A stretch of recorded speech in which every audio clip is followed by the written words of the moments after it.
আসসালামু আলাইকুম ওয়া রাহমাতুল্লাহ। প্রিয় শিক্ষার্থী বন্ধুরা, আজকে আলোচনা করব যে জাতীয় বিশ্ববিদ্যালয় 2024-25 শিক্ষাবর্ষে অনার্স ভর্তির জন্য যারা আবেদন করেছেন, ভর্তি হবেন, তাদের যে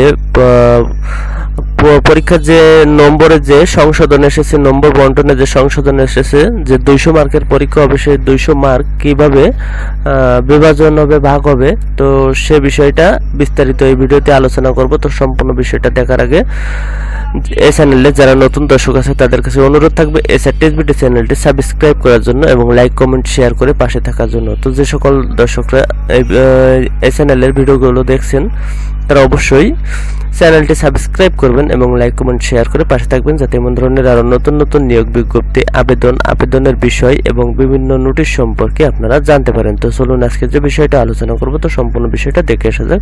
তো আজকের বিষয়টা এখানে দেখেন যে জাতীয় বিশ্ববিদ্যালয় গাজীপুর যেটা প্রকাশ করেছে নোটিশটা, সেটা হচ্ছে 6/3/2025 তারিখে নোটিশটা প্রকাশ করেছে। এখানে দেওয়া আছে যে 2024-25 শিক্ষাবর্ষে প্রথম বর্ষ স্নাতক শ্রেণীতে ভর্তি পরীক্ষার সংশোধিত নম্বর বন্টন সম্পর্কিত জরুরি বিজ্ঞপ্তি। তো সংশ্লিষ্ট সকলের অবগতির জন্য জানানো যাচ্ছে যে জাতীয় বিশ্ববিদ্যালয়ের স্মারক নম্বরে প্রকাশিত 2024-25 শিক্ষাবর্ষে প্রথম বর্ষ স্নাতক ভর্তি বিজ্ঞপ্তির অনুচ্ছেদের 3 খ এ বর্ণিত নির্দেশিকা অনুচ্ছেদ 06 বর্ণিত ভর্তি পরীক্ষার শাখাভিত্তিক নম্বর বন্টন নিম্নরূপ সংশোধন আনা হয়েছে। তো সংশোধিত নম্বর বন্টনের ভিত্তিতে 2024-25 শিক্ষাবর্ষে প্রথম বর্ষ স্নাতক শ্রেণীর ভর্তি কার্যক্রমে উচ্চ মাধ্যমিক পর্যায়ে বিজ্ঞান, মানবিক ও ব্যবসায়িক শিক্ষা শাখার শিক্ষার্থীদের জন্য আলাদাভাবে 100 নম্বরের MCQ পদ্ধতিতে ভর্তি পরীক্ষা গ্রহণ করা হবে। তো MCQ পদ্ধতিতে 100 নম্বরের ভর্তি পরীক্ষা, 100টি প্রশ্নের উত্তর 1 ঘন্টা সময়ের মধ্যে দিতে হবে। এরপরে যে 200 মার্কের যে নাম্বারটা বন্টন হবে সে বিষয়টা এখানে দেখেন যে 2024-25 শিক্ষাবর্ষে প্রথম বর্ষ স্নাতক ভর্তির পরীক্ষা সংশোধিত নম্বর বন্টন পদ্ধতিতে কোন পদ্ধতিতে নম্বরগুলো বন্টন হবে, তো সে বিষয়টা এখানে দেখেন। তো উচ্চ মাধ্যমিক পর্যায় শাখা, এখানে 3টা বিভাগ আছে, বিজ্ঞান বিভাগ, মানবিক বিভাগ এবং ব্যবসায় বিভাগ।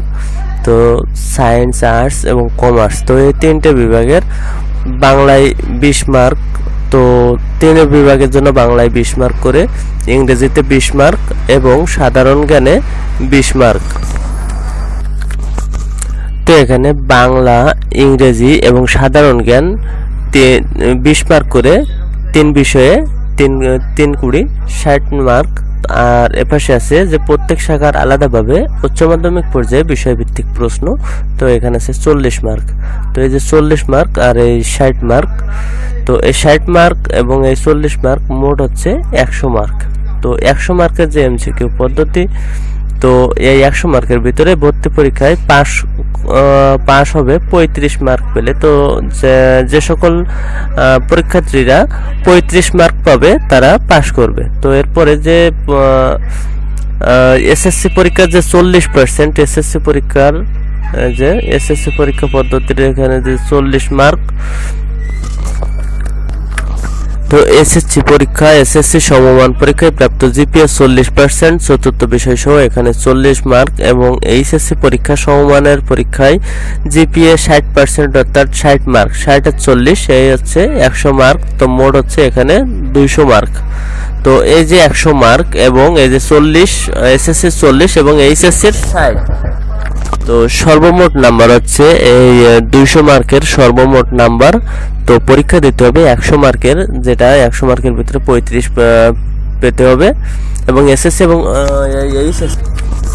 এবং HSC মিলায়ে 100 মার্ক, তো সর্বমোট 200 মার্ক। তো এখানে আর একটা বিষয় খেয়াল করেন যে উল্লেখ্য যে 20/1/2025 প্রকাশিত জাতীয় বিশ্ববিদ্যালয় 2024-25 শিক্ষাবর্ষে প্রথম বর্ষ স্নাতক ভর্তি বিজ্ঞপ্তির বর্ণিত অন্য সকল শর্ত ও নিয়মাবলী অপরিবর্তিত থাকবে।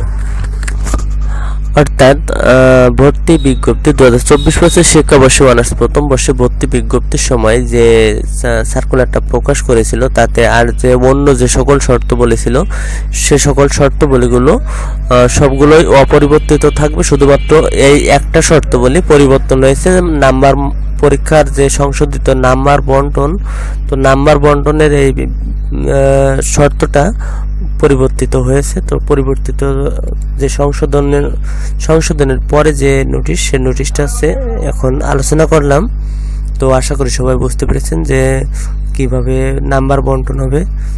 তো আশা করি সবাই বুঝতে পেরেছেন। তো এরকম ধরনের আরো নতুন নতুন নোটিশ এবং বিভিন্ন ধরনের আবেদনের বিষয়, বিভিন্ন ধরনের নিয়োগ বিজ্ঞপ্তি, চাকরির আবেদনের বিষয় সম্পর্কে জানার জন্য এই চ্যানেলে যে সকল নতুন দর্শকরা আছে তাদের কাছে অনুরোধ থাকবে এইচআর টিএসবিডি চ্যানেলটি সাবস্ক্রাইব করার জন্য এবং লাইক কমেন্ট শেয়ার করে পাশে থাকার জন্য। তো সবাই ভালো থাকবেন, সুস্থ থাকবেন।